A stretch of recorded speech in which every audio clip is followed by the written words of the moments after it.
Es una alegría compartir con ustedes la palabra. Primera de Tesalonicenses, capítulo 1, verso 3 al 13. No lo vamos a leer todo corrido, pero comienzo con una lectura y comenzamos a pensar acerca de lo que estaba viviendo esa iglesia, de lo que estaba viviendo quien escribe la carta, cuál era el mensaje que quería dar, qué es lo que estaban transitando ellos, para nosotros poder mirarnos y ver si hay cosas que son similares. Porque así es como nos encontramos con la palabra. Buscamos, nos acercamos, estudiamos un pasaje y descubrimos que hay un mensaje de Dios, una palabra de Dios específica para un tiempo. Pero nosotros podemos entrar en eso y esa palabra cobra vida y nos da principios de vida. Y nos da enseñanza y nos da dirección. ¿Está conmigo? Bien, dice, comenzamos leyendo. Por último, cuando ya no podíamos soportarlo más, decidimos quedarnos solos en Atenas y enviamos a Timoteo para que los visitara. Y da ahí alguna explicación de quién es Timoteo. Así que la iglesia está en Tesalónica, el apóstol Pablo está con su equipo y deciden ellos quedarse porque ya no aguantan más. ¿Qué no aguantan más? ¿Qué le pasa a Pablo que no aguanta más? ¿Qué es lo que quería? Que él ya dice, no aguanto más, así que tuve que enviarles a Timoteo. El apóstol Pablo tenía una preocupación. Estaba ahí medio ansioso. Él estaba con una carga en su corazón por saber cómo estaba la iglesia en Tesalónica. Y no había un WhatsApp, no había un link para conectarse ahora de diferentes lugares. Había ocurrido que no podían juntarse. Aislamiento para todos parece que había llegado, o en este caso era aislamiento para algunos. A Pablo no lo dejaban ir allá. A Pablo lo tenían ahí arrinconado, no querían que siga con esta predicación, con este evangelio. Algo se había levantado en contra de la iglesia, de lo que Pablo estaba llevando adelante. Y él había dejado a algunos hermanos que habían creído, que habían aceptado, pero no sabía cómo estaban. Pablo tenía esa preocupación. Los tesalónicos estaban preparados. ¿Preparados para qué? Cuando uno se pone a leer la carta, encuentra algunos indicios de para qué tenían que estar preparados. La iglesia en Tesalónica y la iglesia también donde Pablo estaba en ese momento. Y básicamente en ese momento había mucha expectación. Había ahí como que el Señor ya viene. Así como pasó el año pasado. A principio de año, como para estas fechas, comenzaron a cambiar muchas cosas. Y no sé si a usted se le pasó por la cabeza, pero a mí sí. ¿Será que este es el último tiempo? ¿Será que el Señor ya viene?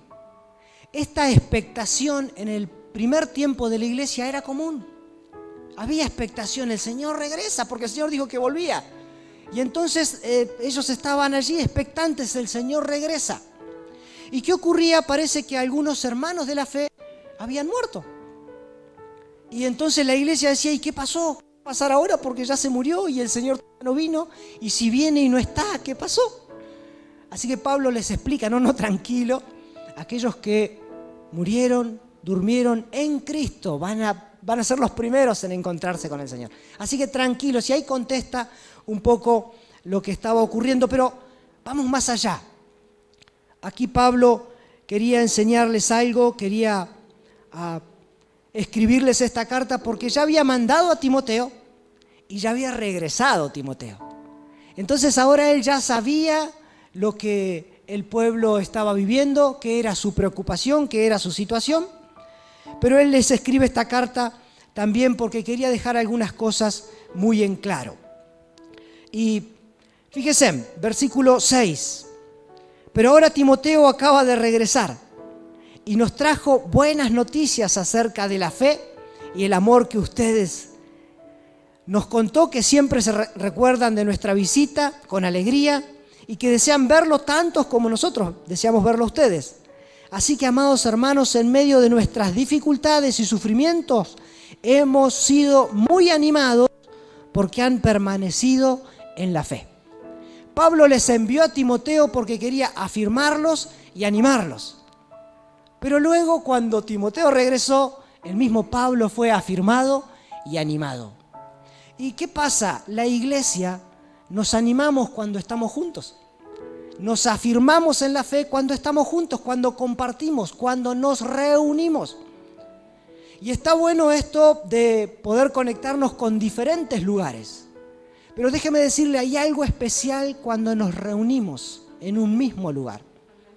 Y yo celebro que podamos estar conectados ahora con diferentes lugares, pero no pierda la oportunidad de reunirse cerca con alguien, ya sea una célula, ya sea una reunión de su propia comunidad o una reunión junta, pero no pierda esa oportunidad. Hay algo que ocurre de parte de Dios y es que nos animamos, y es que la fe se activa. Hay algo que Dios hace en medio de la comunidad. Jesús esto lo anunció. Cuando 2 o 3 se reúnan en mi nombre, yo estaré en medio. Y si el Señor está en el medio, algo pasa, algo es diferente. Una preocupación de mi parte ha sido, al volver los cultos presenciales, es que algunos prefirieron quedarse en su casa. Pudiendo acercarse a un lugar, prefirieron quedarse en su casa. Y uno lo ve con dolor. Porque, ¿sabe? A mí me pasa, yo busco de la palabra diariamente, ya terminé mis estudios teológicos, llevo mucho tiempo en el Señor, comparto la palabra, todo eso. Sin embargo, cuando estoy en un culto presencial, yo escucho al Espíritu Santo de manera diferente, de manera única. Cuando volvimos el 22 de diciembre a un culto presencial, fue glorioso para mí. Y apenas eran cortitos, era 1 hora y tenía que salir y cambiar, pero fue 1 hora gloriosa para mí. Y no es que hago un culto al templo, no pasa por eso, es estar juntos, es adorar juntos, algo Dios hace allí. Así que era un paréntesis, pero esto ocurrió. Timoteo fue, reunió a la gente fue animada, fue afirmada. Timoteo volvió, se reunió con Pablo, Pablo fue animado, fue afirmado. Necesitamos recuperar esto. Así que si tiene oportunidad, no la deje pasar. Haremos todo el protocolo que haga falta, pero estemos juntos porque allí Dios está con nosotros. Sigamos leyendo. Versículo 9. ¿Cuánto le agradecemos a Dios por ustedes? Gracias a ustedes tenemos gran alegría cuando escuchamos con qué fervor ustedes han perseverado. Voy al 11. Fíjense, ahora Pablo está dando gracias y luego comienza a orar. Versículo 10, perdón. Día y noche oramos con fervor por ustedes, pidiéndole a Dios que nos permita volver a verlos y completar lo que falte. Pablo no se conforma con enviar a Timoteo, con animar al pueblo, con ser animado con respecto al reporte. Pablo está pidiéndole a Dios una oportunidad de ir a verlos. Pablo se quería encontrar. ¿Por qué? Porque hay algo que quiero que sea completado. Porque hay algo que Dios me dio que yo quiero dárselo, decía Pablo. Y sabe, esto es común a todos. Hay algo de parte de Dios en cada uno de su pueblo, en cada uno de los que están conectados. Hay algo de parte de Dios que el cuerpo, que la iglesia necesita. No podemos privar a otros de lo que Dios nos ha dado. No podemos tener en poco lo que el Señor nos ha dado. Ayer los varones hablábamos de esto. Necesito darlo, necesito ponerlo al servicio. Y en la iglesia ocurre de esta manera. Pablo estaba haciendo esto.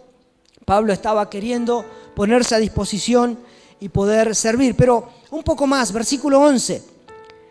Que Dios, nuestro Padre y nuestro Señor Jesús, nos lleven muy pronto a verlos a ustedes. Y fíjense en lo que dice aquí en el 12. Y que el Señor haga crecer y sobreabundar el amor que tienen unos por otros. El pueblo estaba expectante de que viniera el Señor Jesús. Pablo estaba preparando al pueblo, queriendo que el pueblo esté preparado para la segunda venida. Y él identifica que es importante estar juntos, compartir, pero identifica que es importante que sobreabunde el amor. porque tenemos que estar juntos, está bueno, pero tiene que haber amor allí. No alcanza con reunirnos porque podemos estar juntos y haber discordias, haber situaciones, porque pensamos diferente, porque sentimos diferente, porque somos diferentes. Pero no alcanza solo con estar juntos, tiene que abundar el amor. Y Pablo, esta era su oración: quiero ir y estar con ustedes y quiero que abunde el amor en medio de ustedes. Quiero que crezcan en esto. Versículo 13, y que ya vamos a la esencia, al centro del mensaje. Que el Señor como resultado fortalezca su corazón para que esté sin culpa y sea santo al estar ustedes delante de Dios nuestro Padre cuando nuestro Señor Jesús regrese con todo su pueblo santo. Así que aquí está la esencia y este mensaje se llama preparados. ¿Preparados para qué? Para su segunda venida. El Señor va a venir, eso es un hecho. Él lo prometió y Él va a regresar. ¿Cuándo va a venir? Es la pregunta que siempre hacemos. De hecho, los discípulos también preguntaron: Señor, ¿y cuándo será que vas a restaurar el reino? ¿Cuándo serán estas cosas? Y Jesús nunca informó fechas ni tiempos. De hecho, les dijo a los discípulos: no se preocupen por eso. Es algo que solo el Padre sabe. Pero recibirán poder cuando venga el Espíritu Santo.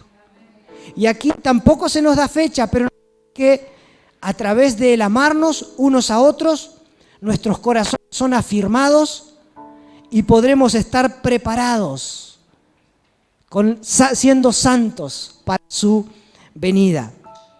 Y este concepto de santidad, el apóstol Pablo lo desarrolla en el capítulo 4 y en el capítulo 5, acerca de la santidad. ¿Cómo vamos a estar preparados para cuando el Señor venga? Una vida santa. ¿Y qué es eso de ser santo? ¿Cómo es que yo puedo ser santo? Porque aquí la palabra dice que como resultado fortalezca su corazón para que esté sin culpa y sea santo para cuando el Señor venga. Y luego esto lo amplía.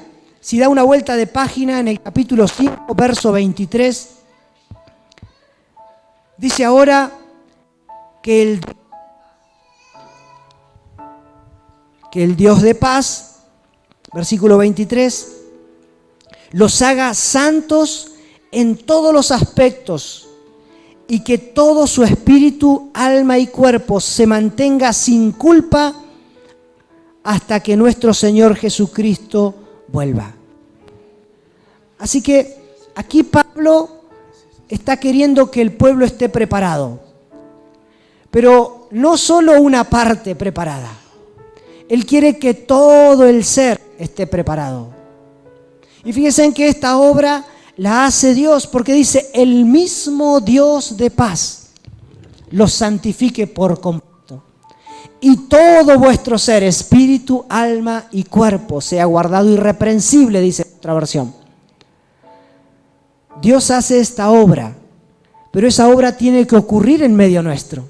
Mientras nos reunimos, mientras nos amamos, mientras compartimos, mientras es afirmada la fe, mientras salen a la luz las cosas que no corresponden a Dios y tenemos oportunidad de tratarlas. Mientras somos iglesia, esto tiene que ir ocurriendo. Dios va santificando a su pueblo. Dios va limpiando a su pueblo. ¿Por qué es importante esto? Mire, el versículo 24 dice: fiel es el que os llama, el cual también lo hará. Dios hará que esto suceda porque aquel que los llama es fiel. Dios va a hacer esta obra porque Él es fiel.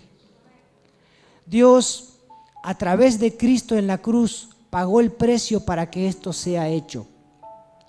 ¿Qué es el mayor enemigo del ser humano? El pecado.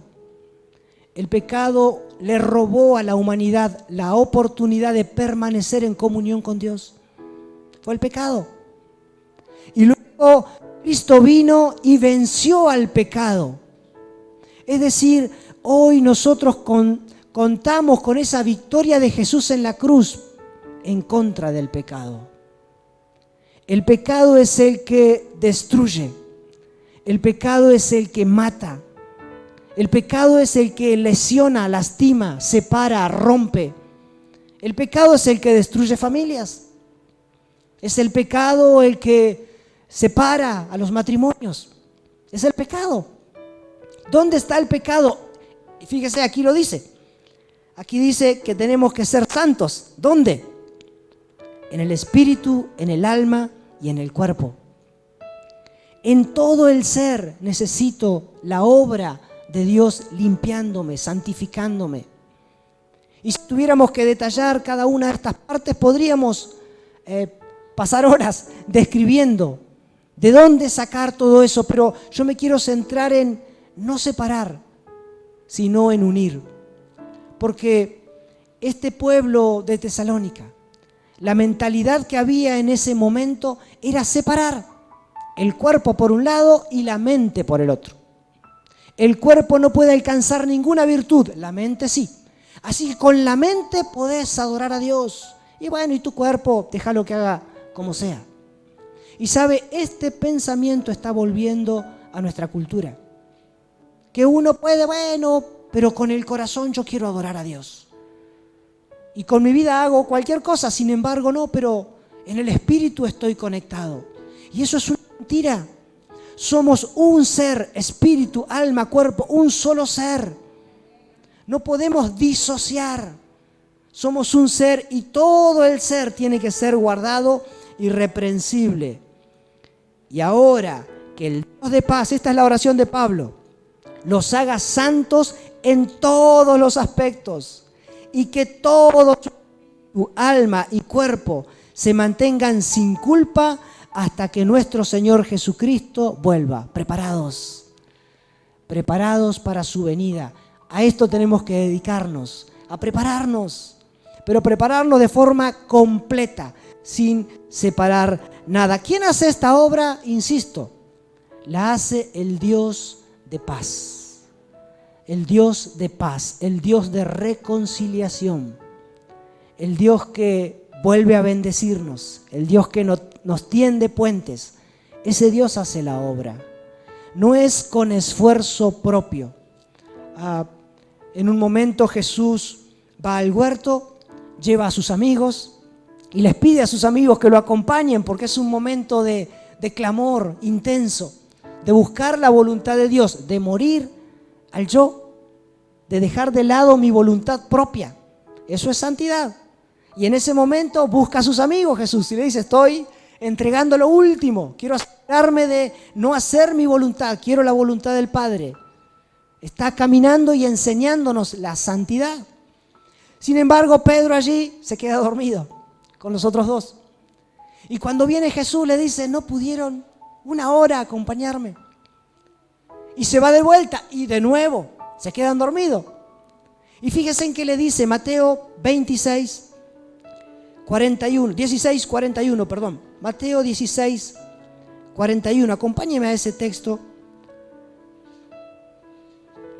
Mateo 16, 41.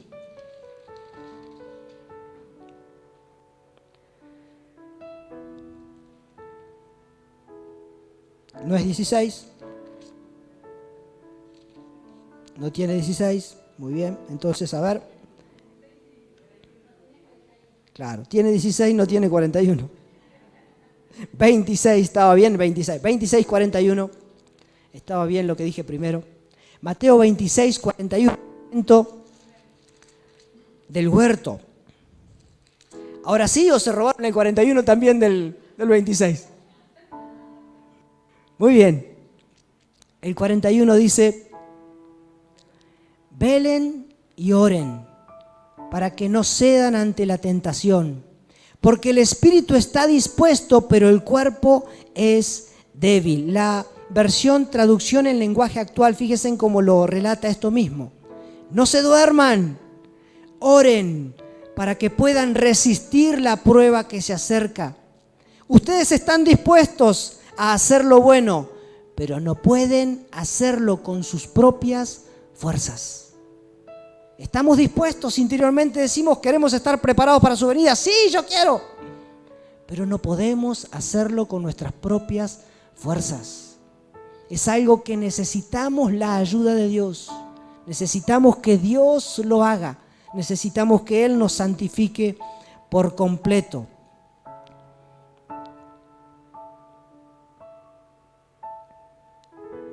Timoteo, o Tesas, a ver, 4, 5 y 6. Volvemos a Tesalonicenses 4, 7 leamos. Y completemos este pensamiento. Dice aquí en mi versión, Primera de Tesalonicenses 4, 7. Dios nos ha llamado a vivir vidas santas, no impuras. Dios hizo el llamado. Quiero que vivan en santidad. Es un llamado de Dios. Uno tiene que obedecer a ese llamado. Dios nos llama, quiero que vivan vidas santas. Si uno obedece y dice, yo quiero, el Espíritu está dispuesto, pero ahora para lograrlo, para estar preparado para su venida, necesito orar, necesito buscar, necesito dedicarme, necesito identificar qué áreas en mi espíritu, en mi alma, en mi cuerpo me separan de Dios, en qué áreas hay pecado. A veces pensamos que hablamos de pecado solo cuando llegamos. Y llegamos y decimos, sí, yo me arrepentí de todos mis pecados y Dios me perdonó y ahora soy libre. Qué bueno. Pero ahora hay que seguir viviendo hasta que Él venga. Y mientras estemos en esta tierra, seremos tentados.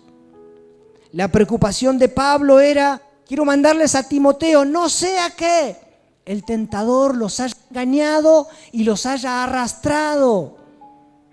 Él estaba queriendo enviar un misionero, quería estar juntos, quería hacer iglesia, quería que crezcamos y estemos preparados. ¿Por qué? Porque el tentador puede arrastrarlos. Otra versión dice, puede deslizarlos.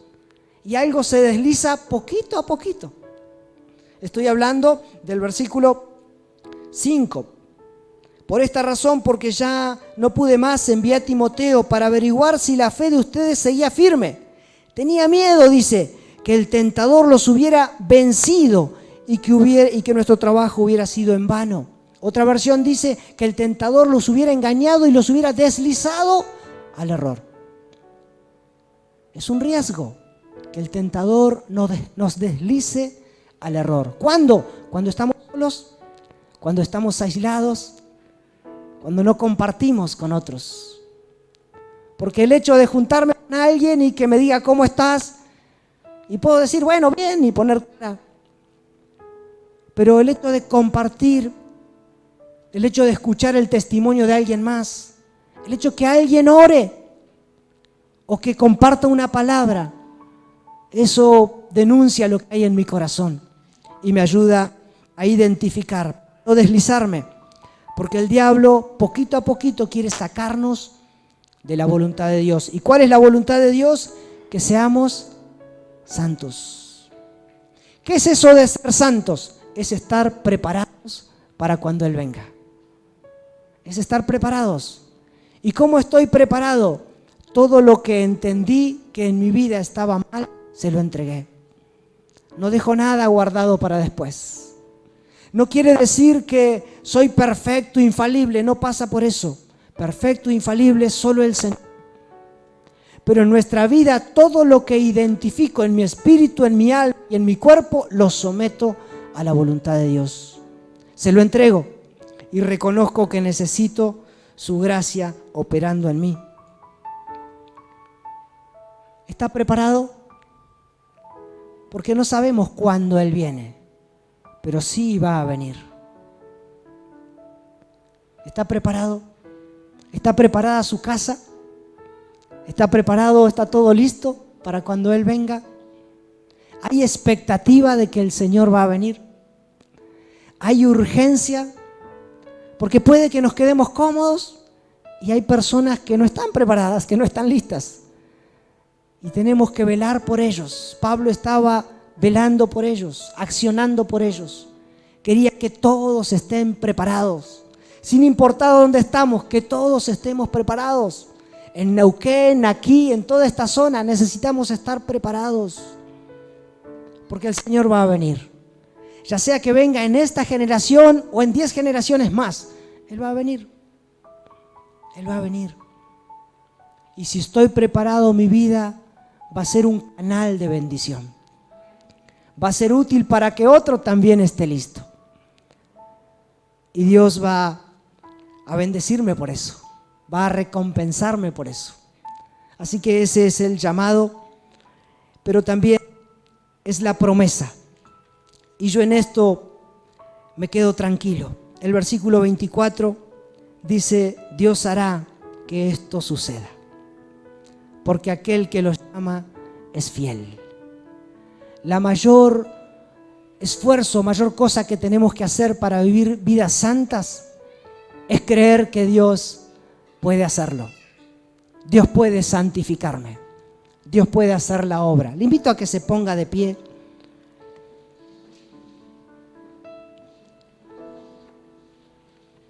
Y si está en su casa, le invito a que pueda apartar un momento y reflexionar. Detenerse por un momento.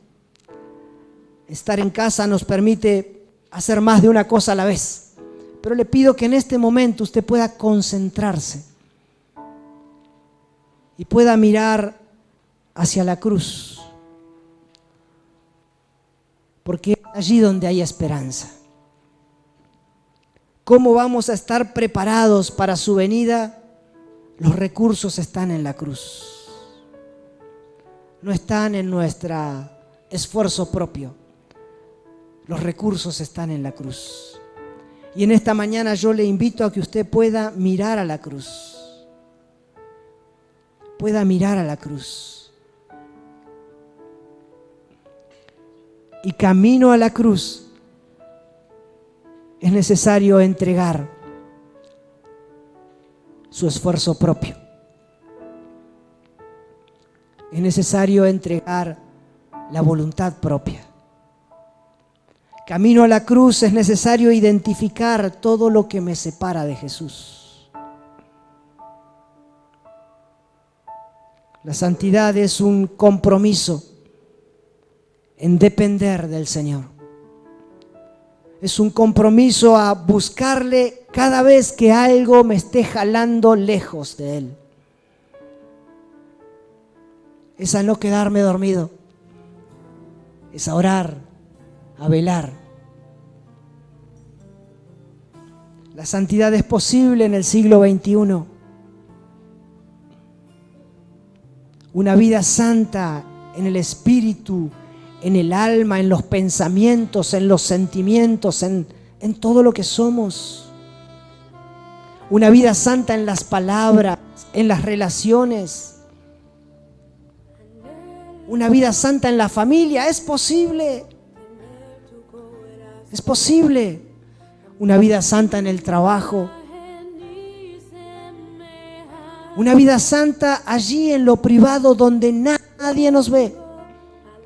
Cuando estamos solos.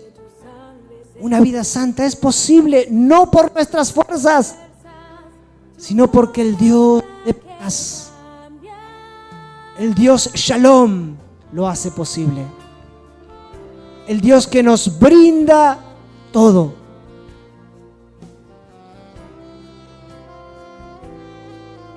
El mismo Dios de paz lo santifique completo. Y todo su ser, espíritu, alma y cuerpo sea guardado irreprensible. Espíritu Santo de Dios, tú eres quien hace la obra. Tú eres quien ejecuta esto en nuestros corazones. Espíritu Santo, tú eres quien hace que estemos preparados. Y hoy, Señor, delante de ti estamos puestos a ser preparados. Dígale al Señor, yo estoy dispuesto a que me prepares, a que me listes. Allí en su casa, dígale, Señor, yo estoy dispuesto, yo quiero esa obra completa en mi vida. Ya no quiero vivir con altibajos, ya no quiero vivir con emociones allí y allá. Ya no quiero responder a mi propia voluntad, quiero responder a ti. Rendimos nuestros corazones en esta mañana, Señor. Te rendimos nuestros corazones, Señor. Te confesamos que es aquello que es diferente a tu pensamiento, Señor. Te lo confesamos y lo entregamos delante de ti. Y te decimos esto, yo quisiera, como dijo Jesús, si fuera posible que no pase esta copa. No sea mi voluntad, sino la tuya. En ese principio, Señor, venimos delante de tu presencia. No es nuestra voluntad, sino la tuya. Y tu voluntad es que vivamos vidas santas. Nos abrazamos a la santidad, Señor, que en la cruz conseguiste para nosotros. Porque en la cruz hay poder para vencer al pecado. Para vencer al pecado. Gracias, Señor, tú estás en medio nuestro.